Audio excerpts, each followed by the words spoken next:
Now to the Middle East, because the United States and Saudi Arabia have signed a $142 billion arms deal on the first day of President Trump's tour of the Middle East, his first major trip since he returned to the White House.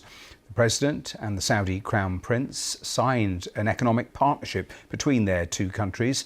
The U.S. will provide warfighting equipment to Saudi Arabia, who will in turn invest $20 billion in artificial intelligence in the U.S. Donald Trump is hoping to secure trade deals worth more than $1 trillion during his four-day trip, which also includes stops in Qatar and the United Arab Emirates. Well, our chief international correspondent, Lise Doucette, is in Riyadh for us.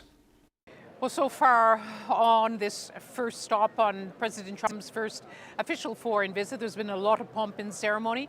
And as we've just been seeing, a lot of signing of those deals. Deal making is one of the priorities for President Trump on this visit. There's said to be many billions of investment of Saudi money in the United States in sectors ranging from aerospace to artificial intelligence to energy. And Saudi Arabia wants to get something too out of the United States, access to its markets, advance to technology. But of course, there's also great symbolism in this visit. It's the second time that Riyadh has been chosen for President Trump's first stop. So how much does it matter to the kingdom? We're joined here by Ali Shahabi, who's a Saudi political analyst. Thank you for joining us, Ali Shahabi. Twice being chosen for the honor of the first visit. How much does that matter to the kingdom? It matters. Symbolism is important. Packaging is important, and the U.S. relationship is very important for the kingdom. So the fact that the U.S. president chooses the kingdom as his first stop twice is historic, really. And I think it shows the depth of the relationship that exists with America and also with President Trump. There's a very close relationship between the Crown Prince and the president. And the relationship between the kingdom and America had gotten very close towards the end of the Biden administration. And it continued, obviously, into the Trump administration, given that it had been very good with the Trump administration in round one, so to speak.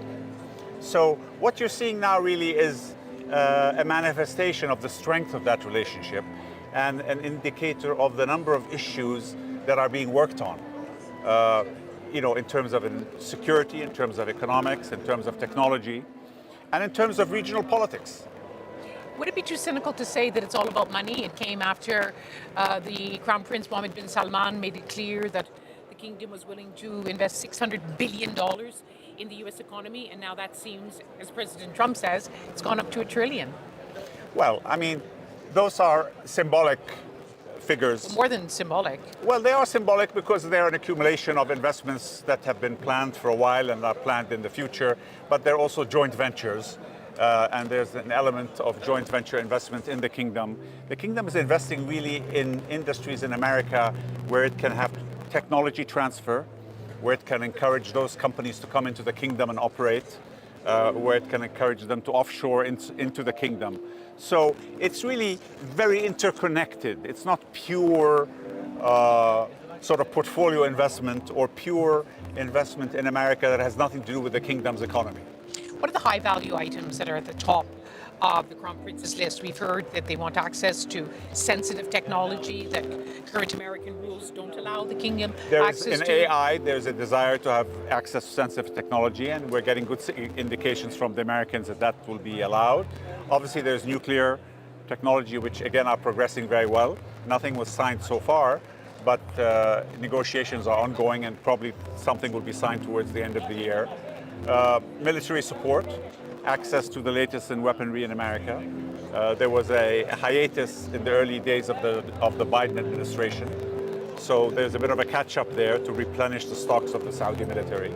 And the Trump administration has been very supportive of that.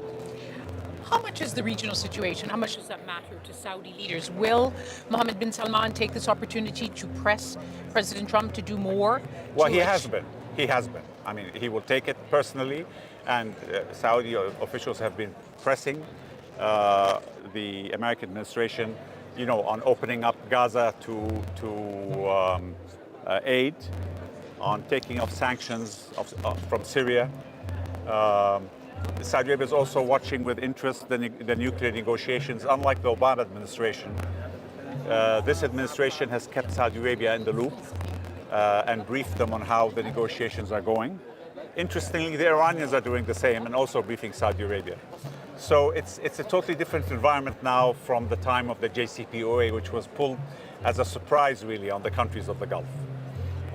So regional politics are extremely important. America is a hegemon in the region.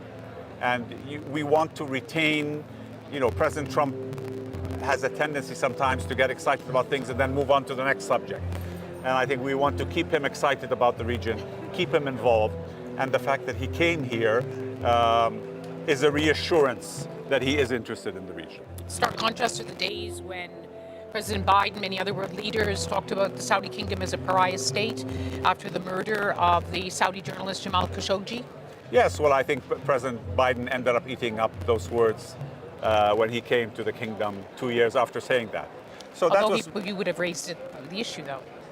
Well, he may have raised the issue, but I mean, he ended up eating those words, frankly, and the relationship ended up getting much better towards the end of his term. Ali Shahabi, thank you very much for joining us here in Riyadh. A measure of the changing times, and it is a time where it is these wealthiest, most ambitious Gulf states, Saudi Arabia, Qatar, United Arab Emirates, want to be sitting at the top table and want to be sitting next to President Trump.